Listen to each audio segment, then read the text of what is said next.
Fala galera, sejam bem-vindos para o segundo vídeo aqui do Penso Logo Existo. E como eu disse no primeiro vídeo, vamos falar um pouco mais sobre filosofia moderna e um pouco sobre a entrada da filosofia contemporânea. Porém, o foco principal dessa etapa é mostrar como surgiu o pensamento que nós temos hoje. Depois de Descartes, com as conclusões que ele chegou, Kant chega a criticar as duas correntes filosóficas. Mas, para que isso aconteça, entrou uma nova era no conhecimento.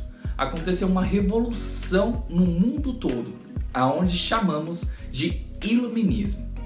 Quando falamos sobre iluminismo, nós falamos sobre a luz que é colocada como razão. Então a razão no meio do conhecimento, no meio do ser, ele é considerado como uma luz no meio das trevas na qual o ser humano se encontrava. O iluminismo teve início ao século XVIII, lá no começo, na Europa, tá? E lá que começou todo o pensamento da razão ser o centro do questionamento e principalmente da solução dos problemas apresentados. Ou seja, não tinha mais espaço para uma explicação mística. Desde Descartes já colocou-se uma certa ruptura entre o pensamento místico e o pensamento religioso, do pensamento científico, do pensamento que tem prova daquilo que existe e chegando a conclusões certas, aonde não há dúvidas, como a gente falou lá no outro vídeo, que Descartes procurou motivos de não ter dúvidas sobre aquilo que ele questionava, para que, não tendo nenhuma dúvida, se chegava a um conhecimento concreto e verdadeiro.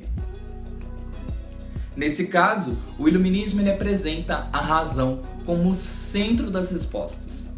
Quando falamos sobre iluminismo, falamos sobre respostas, sobre razão, solução, nós devemos levar que o iluminismo tinha algumas regras para definir que aquilo era uma razão concreta.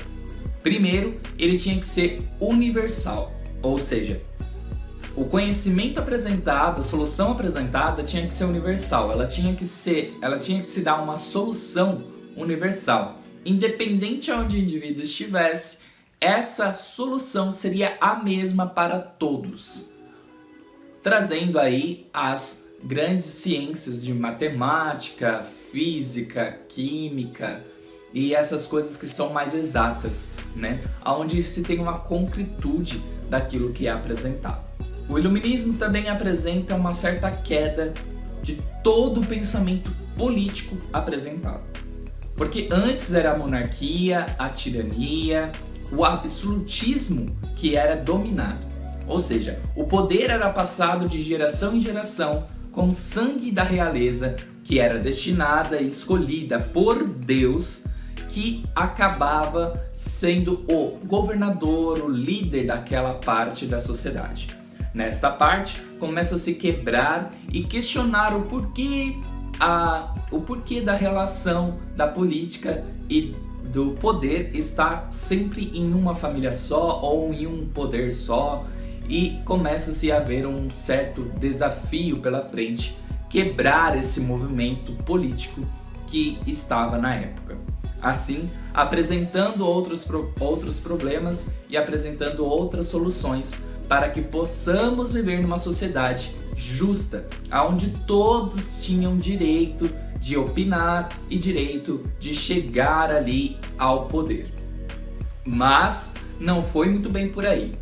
Toda a questão de democracia, a questão de pensar que todos podiam ter conhecimento e chegar ao poder era uma coisa muito mais difícil e complicada que precisava de muita atenção.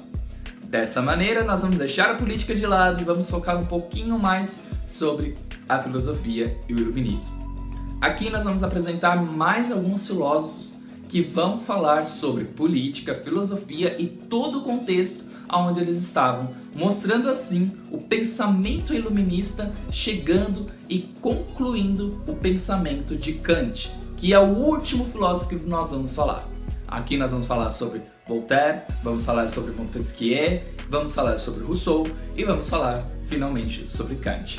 E esses autores tem grandes partes muito importantes na construção do conhecimento da filosofia e da nossa vivência do nosso dia a dia, tanto na política, tanto na filosofia e principalmente na junção de tudo isso que é na nossa vida.